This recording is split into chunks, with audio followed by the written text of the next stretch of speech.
No fue una reunión de la Reserva Federal cualquiera. Los movimientos que observamos en los mercados financieros así lo respaldan. La pregunta que debemos hacernos en este momento es, ¿habrá rebote? En este vídeo vamos a repasar todo lo que hay que tener en cuenta para ver si esto se va a dar o no.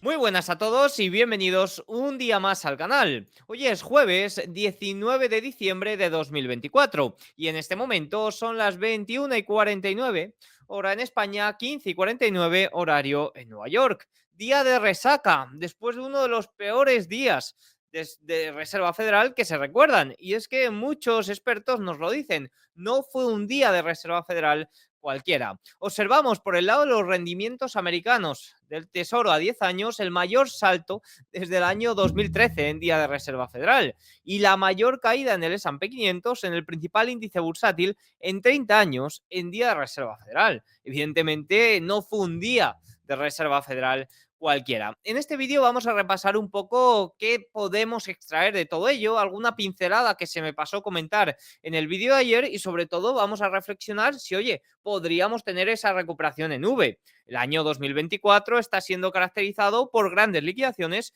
y también grandes recuperaciones. Desde mi punto de vista, hay un punto que hay que observar para ver si se da o no esa recuperación que vamos a tratar en este vídeo. Antes de eso, las reuniones de los bancos centrales no han terminado. Hoy ha decidido pausar sus subidas de tipos el Banco de Japón y pausar sus bajadas de tipos el Banco de Inglaterra.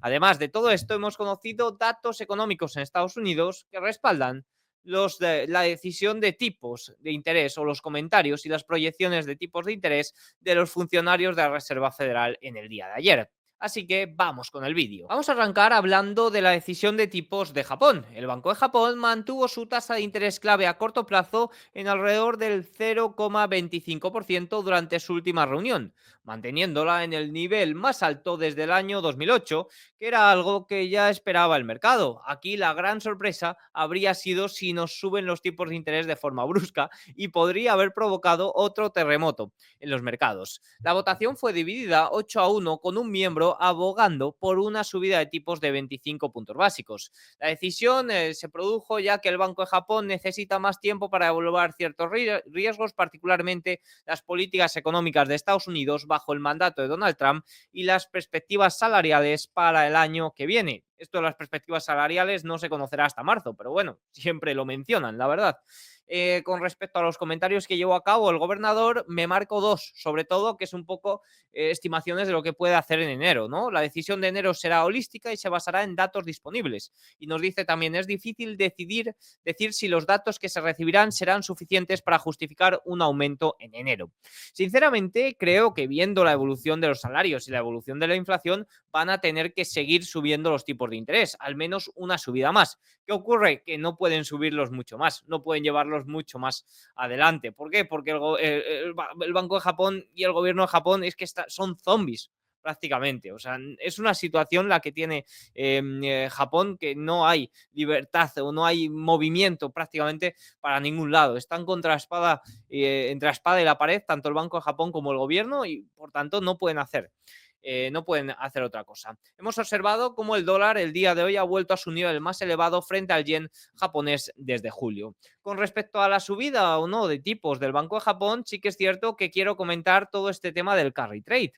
¿Qué es esto el carry trade? Básicamente es una operación financiada con yenes. Al final, durante los últimos 2 años en los que los tipos de interés en Estados Unidos han estado tan elevados, pues una operación muy interesante para los fondos era financiarse en yenes y obtener rentabilidad en dólares, y especialmente con el retorno bursátil que han ofrecido, por ejemplo, las grandes tecnológicas. ¿Qué pasó? Bueno, pues que con la subida de tipos de julio sí que es cierto que se produjo una gran salida por parte de estas operaciones carry, ya que, oye, como esta diferencia se iba a cerrar, la Reserva Federal parece que iba a iniciar su ciclo de bajadas y el Banco de Japón había iniciado su ciclo de subidas, pues lo que decidieron o lo que se vieron obligados muchos operadores es de vender esas operaciones financiadas de esta forma, con jugosas ganancias, muy posiblemente para tratar de cubrir la pérdida del diferencial de tipos, ¿no? Por tanto, eso es un poco lo que ocurrió. ¿Qué pasa? Bueno, pues que observamos cómo el dólar vuelve a estar muy arriba frente al yen y muy probablemente parte de estas operaciones carry se hayan vuelto a rearmar.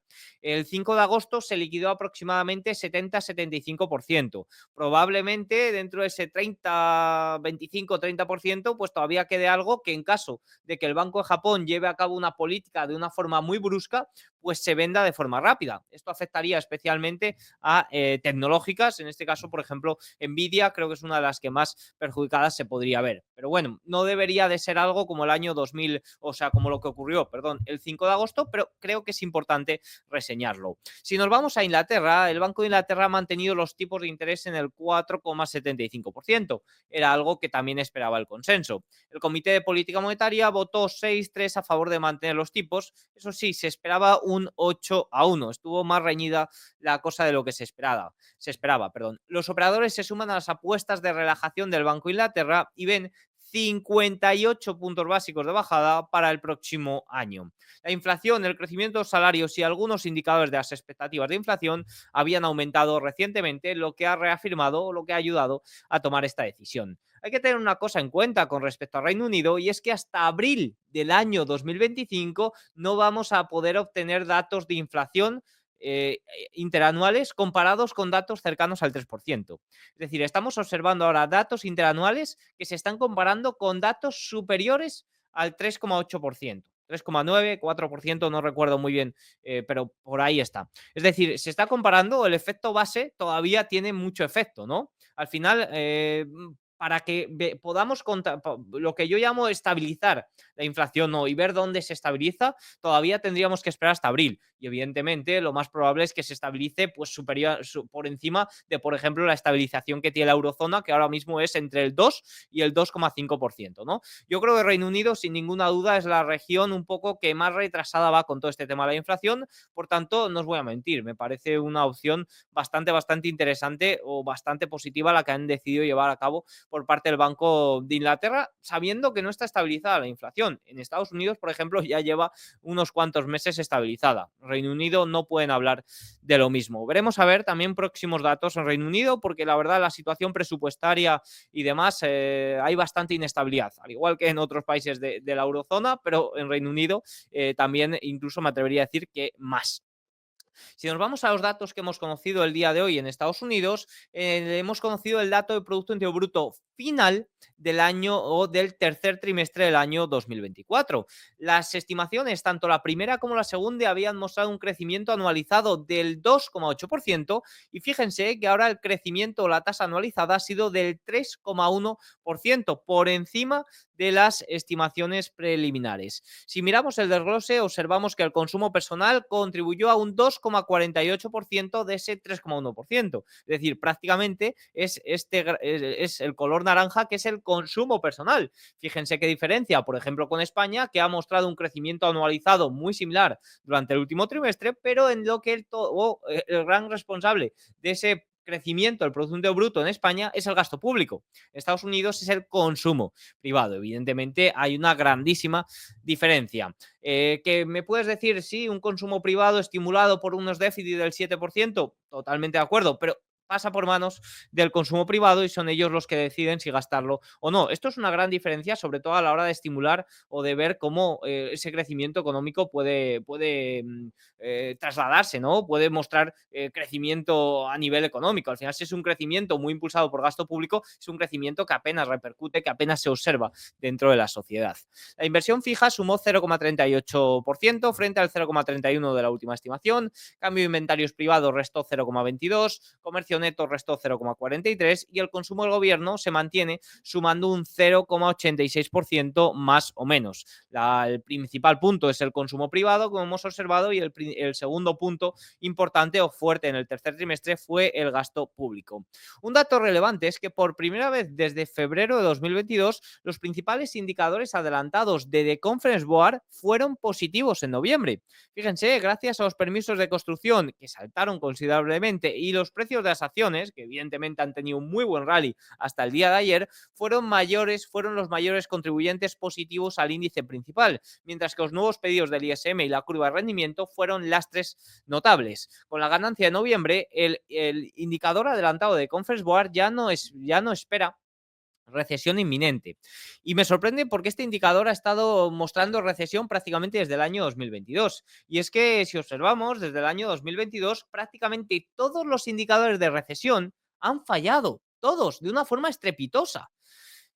¿Cuál es el motivo de este gran fallo en la mayoría de datos o de la mayoría de indicadores que mostraban recesión? Yo lo tengo claro y creo que son esos déficits fiscales cercanos al 7%. Creo que es una de las patas más importantes que no entra tanto en juego dentro de estos modelos o de estos indicadores y que creo que evidentemente a partir de ahora habría que incorporar y habría que tener mucho más en cuenta porque no se puede predecir recesión tan a lo loco. Pero es cierto, hay muchos indicadores de recesión que están fallando estrepitosamente porque también es una situación un poco peculiar, ¿no? Venimos de excesos de pandemia y unos excesos que deben de corregirse. Por ejemplo, en cuanto a tasa de ahorro, pues oye, evidentemente, debido a esos estímulos tan fuertes de los años post pandemia, pues evidentemente había un exceso de ahorro muy, muy grande. Por tanto, aunque la tasa de ahorro sea menor, el exceso de ahorro permite a los consumidores mantenerse fuertes. Lo mismo observamos con el empleo. La caída del empleo desde el pico post-COVID es drástica. Si observamos las ofertas de empleo, la caída que ha habido es fuertísima. Pero claro, ¿de dónde venimos? Venimos de un exceso bastante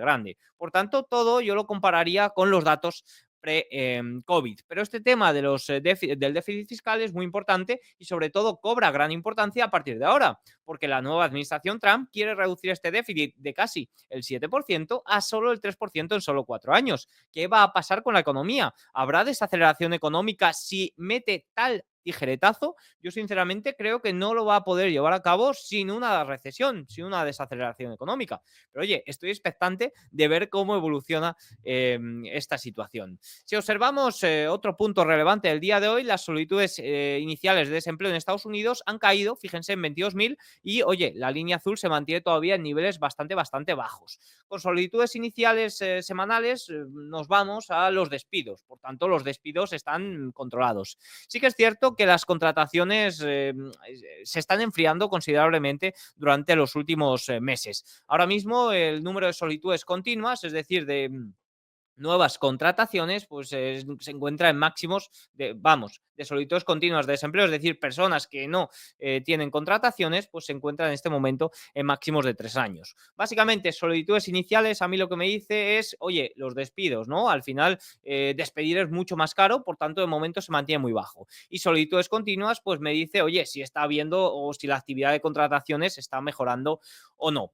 De momento sí que es cierto que el mercado laboral se mantiene bastante bien, o sea, sí que hay signos claros de enfriamiento, sobre todo por el lado de las contrataciones. Ahí sí que puede haber un punto que sea relevante en el futuro, pero de momento no hay despidos masivos. Por tanto, oye, junto con los datos de Producto Interior Bruto y el indicador adelantado de Conference Board, esto ayuda y respalda lo que anunció Jerome Powell el día de ayer y esas proyecciones de los miembros de la Fed. Este vídeo está patrocinado por Lightyear, un broker que acaba de aterrizar en España y del que estoy seguro que vas a oír hablar mucho. Se trata de una plataforma de inversión que destaca por sus bajas comisiones y facilidad de uso. Está regulado, registrado en la CNMV y supervisado tanto por la FCA de Reino Unido como por la EFSA de Estonia. Un broker, por tanto, seguro. Para los inversores europeos, los activos están cubiertos hasta 20.000 euros por el Fondo Sectorial de Protección de Inversiones de Estonia.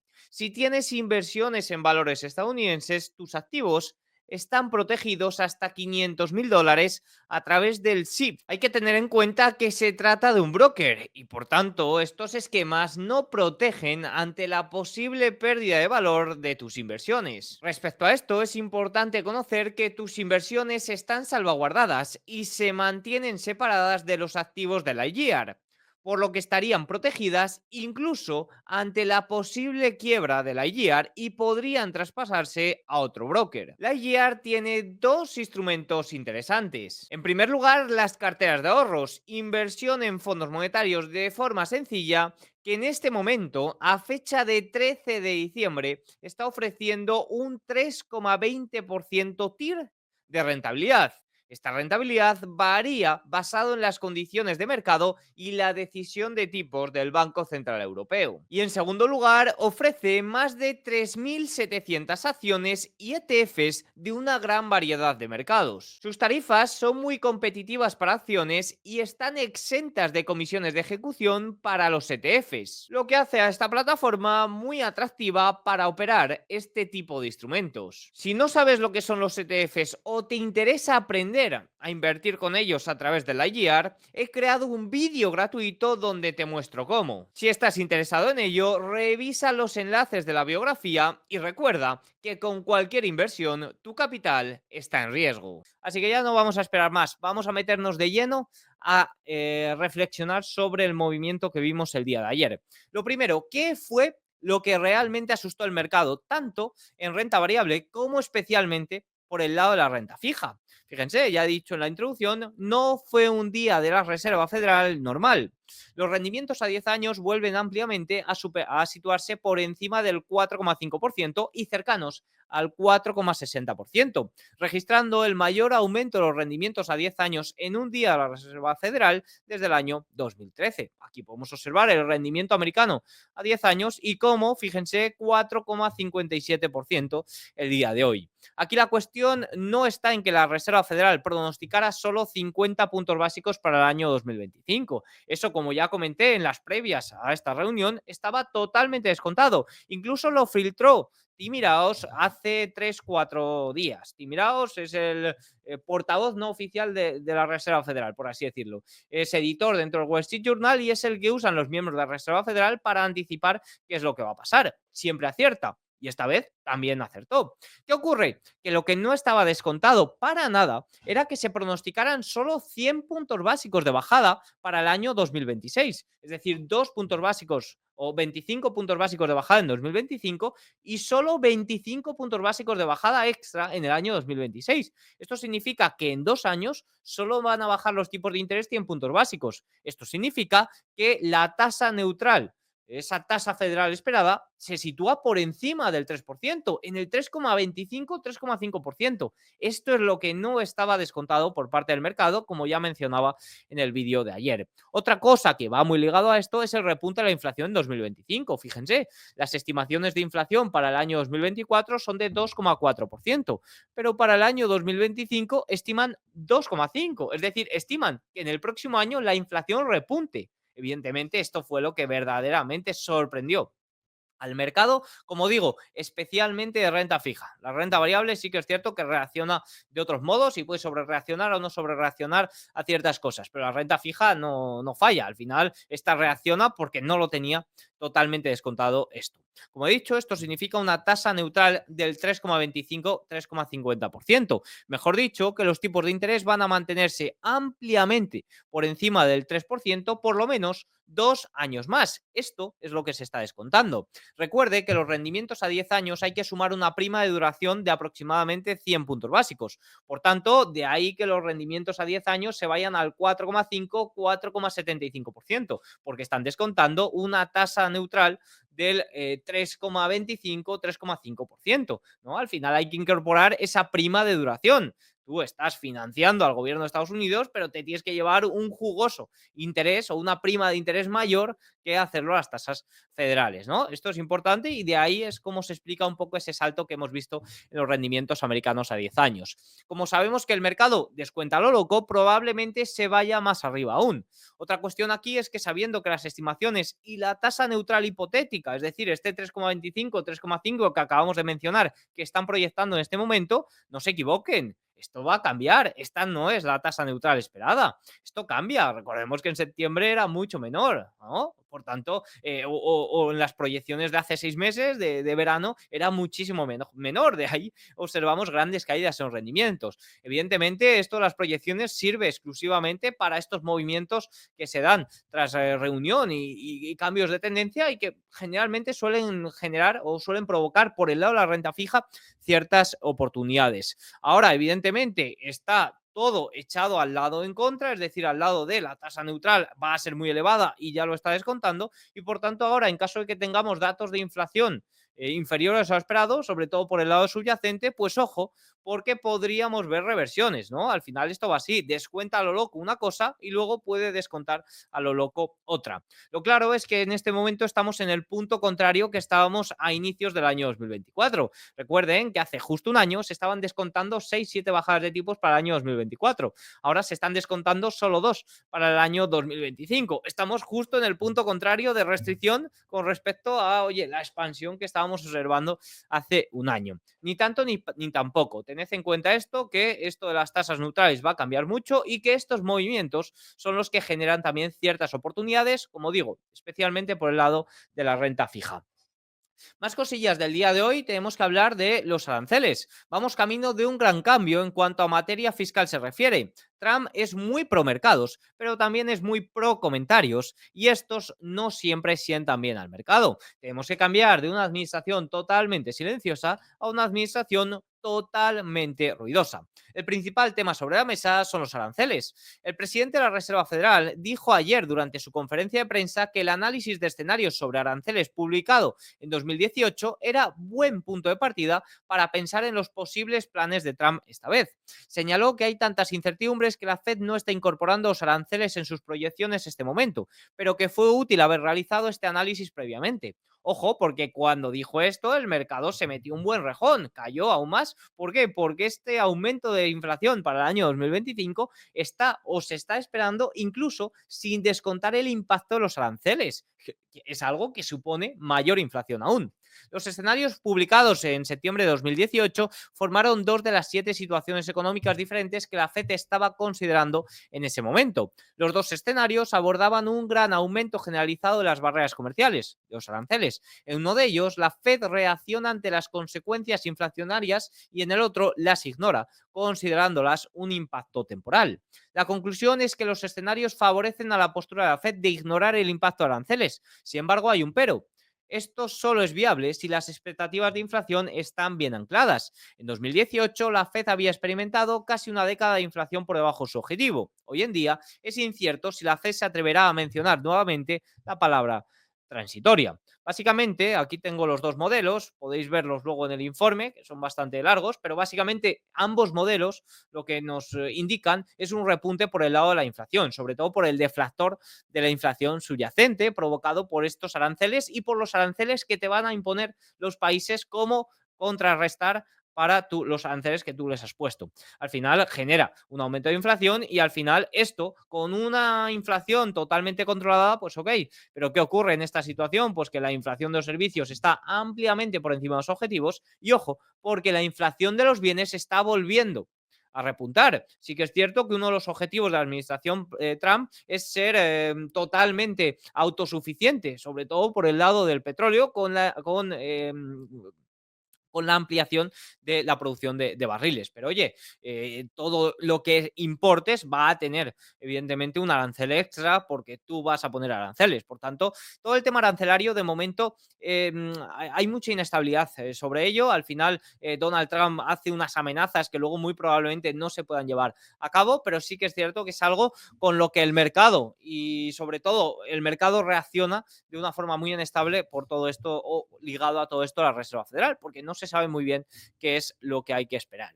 Fíjense, son simples modelos y estimaciones, pero afirman que una imposición arancelaria lo más seguro es que provoque esta inflación que ya se estaba descontando. Si nos vamos a el tema de la volatilidad, el tercer punto importante sobre el que vamos a reflexionar del día de ayer, fíjense, el índice de volatilidad del S&P 500, el que se viene llamando VIX, saltó un 74% en el día de ayer hasta el nivel de 27. Esto, amigos míos, significa el segundo mayor aumento, el segundo mayor salto intradiario de la historia. Fíjense, aquí podemos observar cómo es el mayor salto de la historia, una auténtica locura.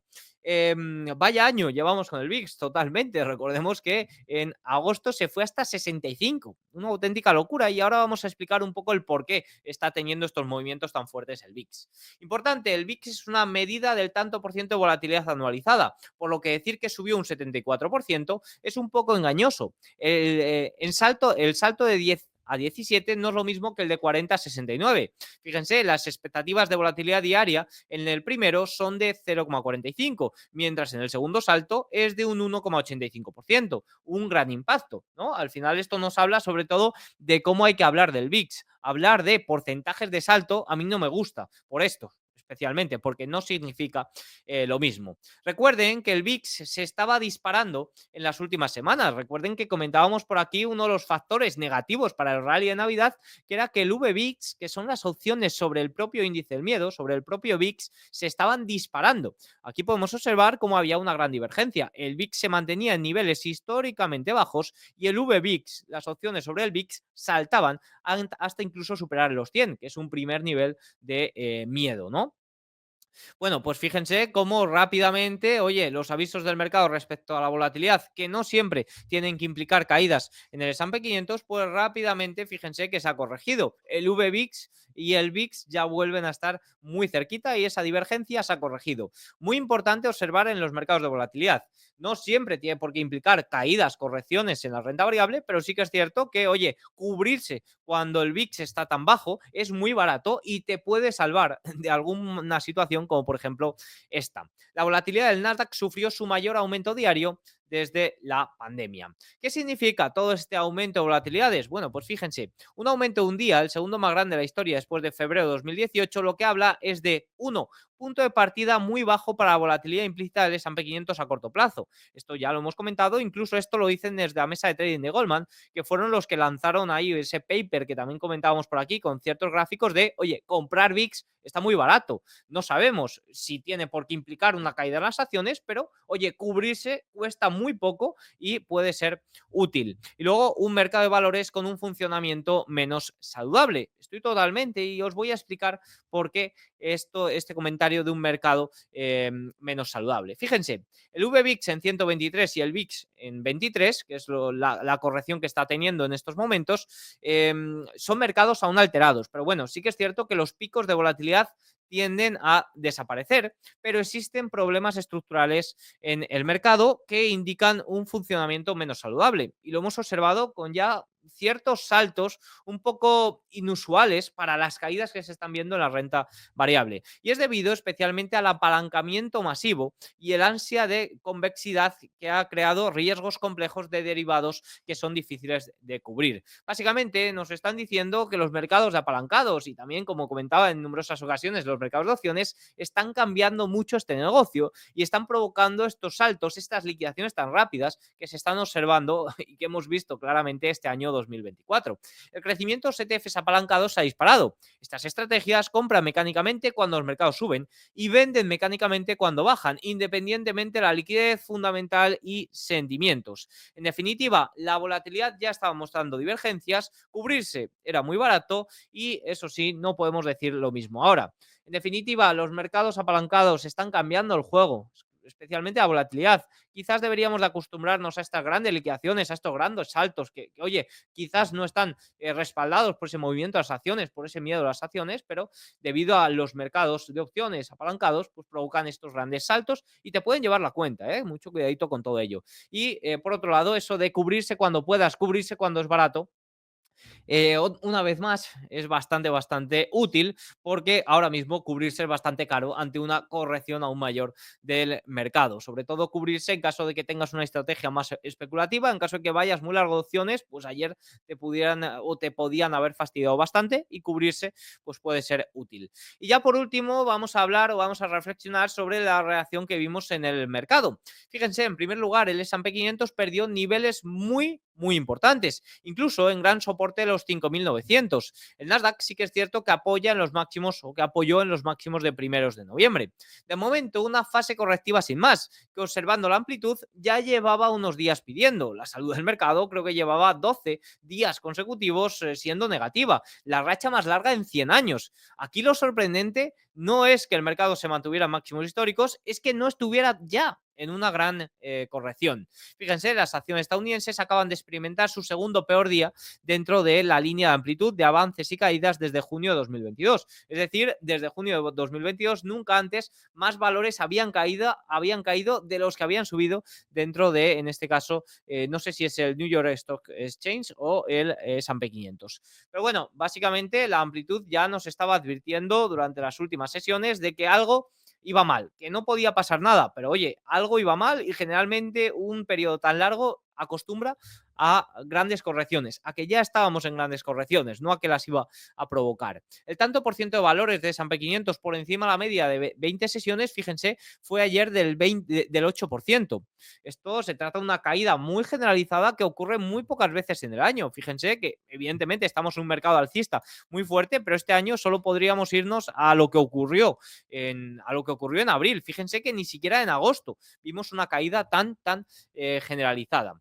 Nos dice Spot Gamma, esto me recuerda a diciembre de 2021. El mercado había subido mucho y todo estaba muy animado antes de la Reserva Federal decidiera cambiar de política. El S&P 500 se desplomó aproximadamente un 4%, tuvo el rebote obligatorio de final de año y luego se encontró con su creador en enero. Apoyamos un rebote de recuperación. También se puede ver hoy que los operadores quieren vender reflexivamente grandes movimientos porcentuales en el BIS y probablemente estén valentonados en la teta de vacaciones. Básicamente nos dice que se puede caer ahí un poco el volumen. Además hay un montón de puts a un día que no valían ayer por la mañana y que ahora valen algo para vender. Básicamente lo que nos está diciendo aquí Spodalma es que en caso de que sea una fase correctiva mayor, que ellos creen que puede serlo, porque dicen no recuerda el año 2021, lo de ayer fue simplemente un espasmo y deberíamos de ver ciertos rebotes, aunque sean del gato muerto, y que se forme una estructura correctiva mucho más fuerte. Eso es lo que nos quieren decir por aquí y estoy totalmente de acuerdo con ellos.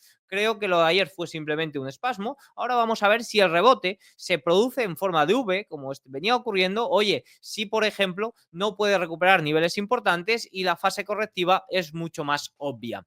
A nivel personal, lo que estoy observando especialmente es la media de 50 sesiones. Fíjense que se perdió el día de ayer, que es un nivel de corrección bastante importante para el índice S&P 500 y que en caso de correcciones y que se pierda y que luego se recupere, es un primer nivel de ganancia de fortaleza. Por tanto, mientras se mantenga por debajo de la media de 50 sesiones, aunque aguante soportes de 5.900 y demás, poquita cosa habría que hacer. Pequeño comentario sobre los mercados europeos desplomados, total, al final muy lastrados por Wall Street. Fíjense, Eurostock 600 menos 1,51, DAX alemán, que estaba en máximos históricos, pierde media exponencial de 20 sesiones, menos 1,35, CAC 40 francés, también abajo, 1,22, IBEX, fíjense, 1,53%, ya estaba mostrando grandes debilidades, sobre todo por el lado bancario y evidentemente hoy las ha incrementado por ese mal sentimiento de Wall Street. Reino Unido, fíjense, prácticamente plano, eso sí, una semana bastante correctiva. Italia menos 2%, Suiza menos 1,40 y Países Bajos menos 0,65%. Fíjense qué curioso que, oye, el Banco Central Europeo estimo que va a tener que seguir bajando los tipos de interés, pero debido sobre todo a que los mercados de renta fija mundiales están, o al menos de Occidente, están muy interconectados, hemos observado un salto considerable en los rendimientos europeos. A mí, la verdad que no me dicen nada. De hecho, observando la economía, observando la inflación, esperaría mayores bajadas de tipos. El Reino Unido, fíjense que alcanza máximos desde el 23 de octubre. Aquí entra en juego también que no han decidido bajar los tipos de interés. Es una situación distinta en Europa y que, oye, no se ponen de acuerdo tampoco para los presupuestos. Con respecto a Alemania, también cierto salto. Francia, 3,11%. También por aquí se ha conocido el día de hoy que se presentará antes de Navidades ciertos presupuestos para ver si pueden aprobarlos, los presupuestos del año 2025.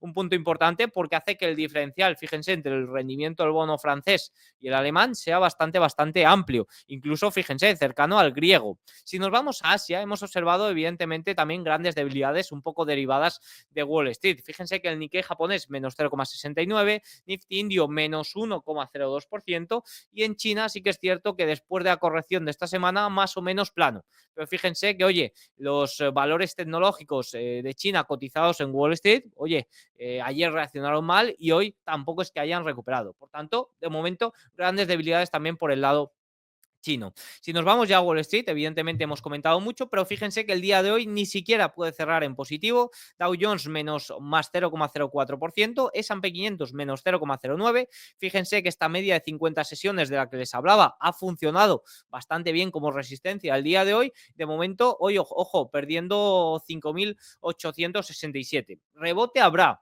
Veremos a ver si ese rebote nos da mayores fuerzas o es un rebote simplemente de gato muerto y de inicio de una estructura bastante más bajista. El equiponderado, fíjense, también una caída bastante considerable. Durante el día de hoy, la línea de amplitud ha llegado a estar en positivo, es decir, había más valores de S&P 500 que subían de los que caían, pero temo que no ha cerrado tan positivo. Nasdaq menos 0,47% y Russell 2000, fíjense que el día de hoy también ha intentado rebotar, pero menos 0,45%. Un rebote, como digo, podría venir acompañado de un dato de inflación o de deflactor de inflación mañana. Veremos a ver. De momento no veo mucha cosa, ¿eh? De momento, oye, ese rebote no podríamos comentar sobre él. Si nos vamos a observar a los market leader, podemos ver que, oye, Apple logra cerrar en positivo, gran fortaleza la que estamos observando. Microsoft no, 0,08 y una gran liquidación el día de ayer.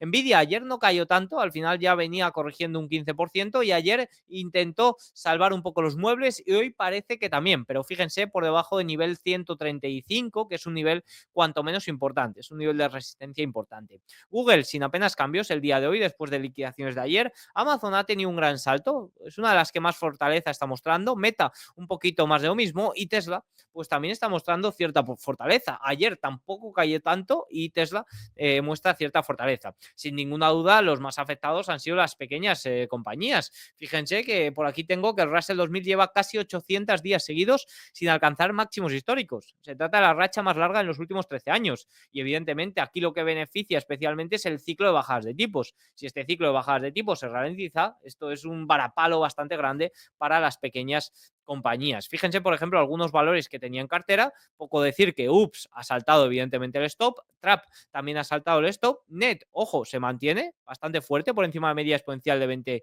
21 sesiones, Sea Límite también mantiene el rango lateral y ON, ojito, que también mantiene ciertos niveles. O sea, dentro de lo malo, lo que tenía en cartera especulativa, quitando los stops que han saltado, por lo menos ha estado aguantando bastante bien. Las opciones ya las cerré la semana pasada, si no, habría metido coberturas 100%. El VIX estaba muy barato, las coberturas eran muy baratas y evidentemente te salva de ciertos problemas. Esto de, oye, guardar algo de dinero que puedas perder, que te puedas permitir perder simplemente como compra de coberturas en caso de que ocurra algo de esto, viene muy bien, sobre todo cuando llevas a cabo estrategias tan especulativas. Fíjense como el VIX el día de hoy ha perdido bastante terreno, pero ha ido de menos a más en el día, ha cerrado de nuevo en 24 niveles de alta volatilidad. VVIX 135, es decir, ojo por aquí que estamos todavía en niveles bastante pantanosos. Evidentemente el TLT totalmente desplomado, fíjense, fíjense que cae a 87. Fíjense, rendimiento americano a 10 años máximos desde mayo 4,57. Rendimiento americano a 20 años, 4,83%.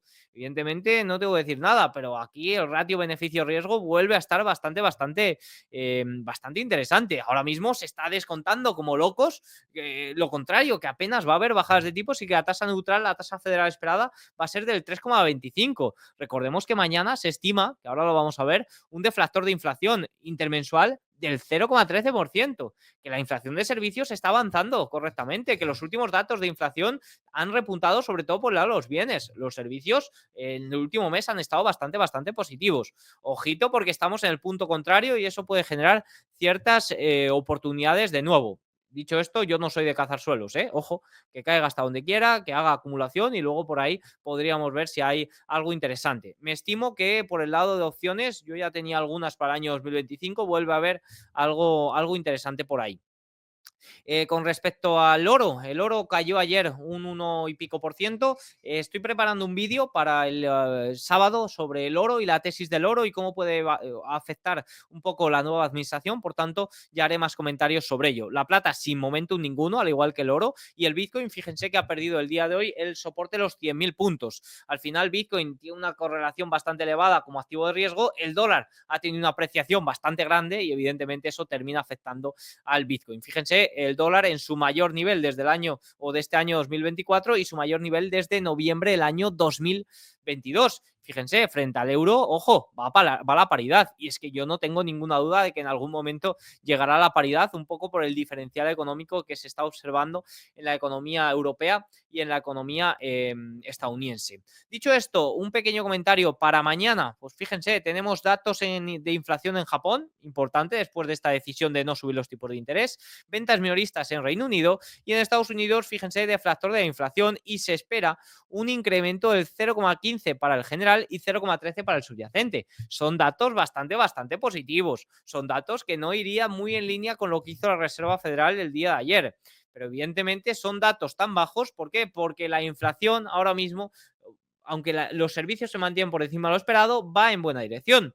Lo que ha sucedido es el repunte después de 18 meses en negativo de los bienes. Ya habrá mañana más tiempo de hablar sobre la inflación. Así que nada, tienen todos los datos. Espero que les haya gustado el vídeo. Si es así, háganmelo saber con un like, un comentario y nos vemos mañana. Chao.